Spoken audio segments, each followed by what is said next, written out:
Satyavedu Congress MLA అభ్యర్థి బాలగురువం బాబు రానున్న సార్వత్రిక ఎన్నికల్లో కాంగ్రెస్ సత్తా ఏమిటో చూపిస్తామని అన్నారు.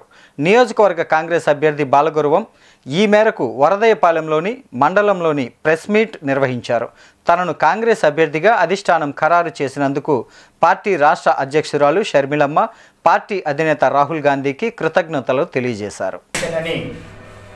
ప్రతి ఒక్కరు కూడా ప్రతి గ్రామానికి వస్తున్నటువంటి పరిస్థితి అందరికీ తెలుసు. కానీ ఈరోజు నేను కొన్ని ప్రశ్నలు అందరినీ అడగాలనుకుంటున్నాను.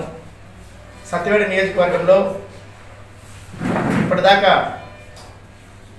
ఏం అభివృద్ధి చేసినారని ఈరోజు వైసీపీ టీడీపీ నాయకులు ఈరోజు ప్రజల వద్దకు వచ్చి ఓట్లు అడుగుతున్నారని నేను ప్రశ్నిస్తున్నాను.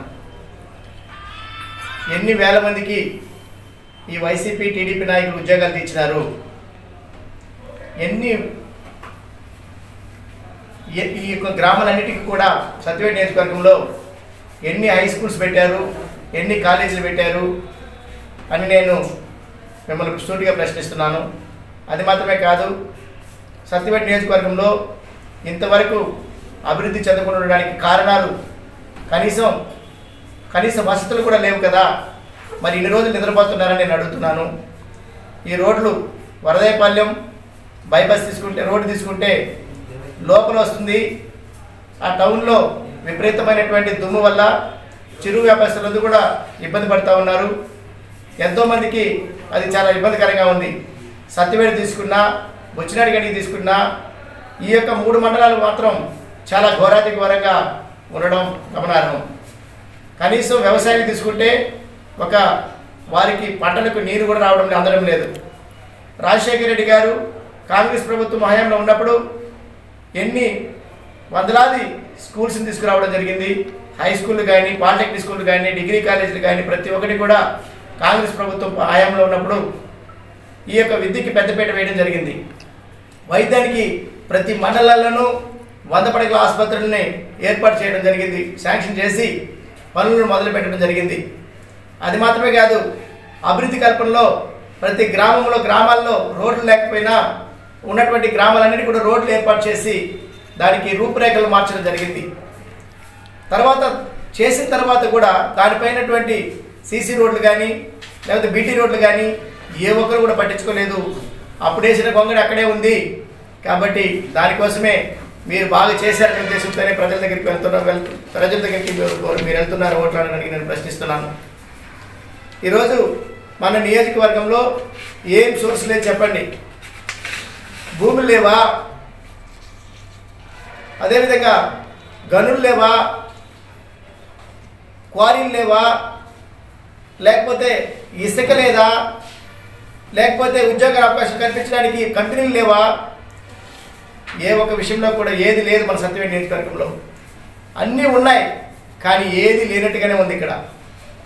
మన వాళ్ళకి ఏ ఒక్క ఎమ్మెల్యే కూడా 100 మందికి మంచి ఉద్యోగాలు తీసిలేనటువంటి పరిస్థితి. తెలుగుదేశం తీసుకున్నా, వైసీపీ తీసుకున్నా లంచాలకు ఆశపడి చిన్న కాంట్రాక్ట్ ఉద్యోగాల దగ్గర నుంచి, ప్రభుత్వ ఉద్యోగాల దగ్గర నుంచి ప్రతి ఒక్కరికి కూడా డబ్బులు ఇస్తేనే వారికి ఉద్యోగాల అవకాశం కల్పించడం జరుగుతూ ఉంది.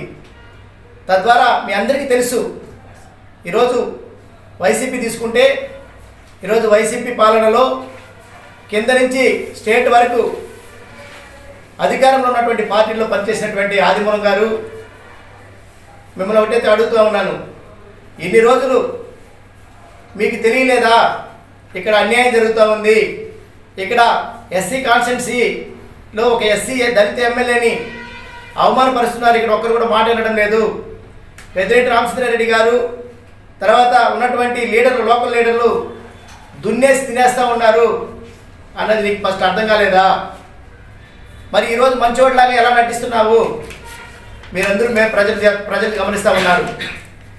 మీరు తెలుగుదేశంలోకి వచ్చిన తర్వాత ప్రతి ఒక్కరికి కూడా అందరికీ తెలుసు, కోట్లాది రూపాయలు మీరు సంపాదించుకున్నారని. మీ కొడుకు ప్రతి ఒక్కరికి దగ్గరికి కూడా వెళ్ళి ఎవరిపైన డబ్బులు మూటెత్తుకొని వస్తేనే మా ఇంటికి రావాలి, లేకపోతే రాయితో కొడతానన్నటువంటి మాటలు కూడా ఎన్నోసార్లు చెప్పున్నాడని చెప్పి ప్రజలే చెప్తా ఉన్నారు. నేను చెప్పడం లేదు, నేను రాలేదు. ఏ గ్రామంలోకి వెళ్ళినా మన యొక్క బండారం బయట పెడతా ఉన్నారు.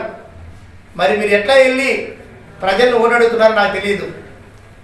ఒకటి, ఈరోజు మళ్ళీ తెలుగుదేశం అయిపోయింది, వైఎస్ఆర్సీపీ అయిపోయింది, మళ్ళీ ఇప్పుడు తెలుగుదేశంలో టికెట్ తెచ్చుకున్నారు. మళ్ళీ ఎంతమందిని కొట్టడానికి టికెట్ తెచ్చుకున్నారో నాకు తెలియదు, ఎంత నొక్కేయడానికి తెచ్చుకున్నారో మాకు తెలియదు. ప్రశాంతంగా మీరు మీ స్వార్థమే చూసుకుంటున్నారు తప్ప ప్రజల గురించి పట్టించుకున్నప్పుడు మీకు ఎందుకు నేను అడుగుతా ఉన్నాను. వైఎస్ఆర్సీపీ తీసుకుంటే ప్రతి లీడర్ని ప్రశ్నిస్తూ ఉన్నాను. పెద్దిరెడ్డి గారికి కావచ్చు, ఉన్నటువంటి మండల లీడర్లు కావచ్చు, నియోజకవర్గ ఇన్ఛార్జీలు కావచ్చు, ప్రతి ఒక్కరిని నేను ప్రశ్నిస్తూ ఉన్నాను. అయ్యా, ఈ లోకల్లో మీకు ఎవరు క్యాండిడేట్లుగా దొరకలేదా? ఇక్కడ ఎవరు చదువుకోలేదా? ఇక్కడ ఎవరు బాగా డెవలప్ అయినటువంటి మేధస్ కలిగినటువంటి వారు ఎవరు లేరా? మిమ్మల్ని నేను ప్రశ్నిస్తూ ఉన్నాను.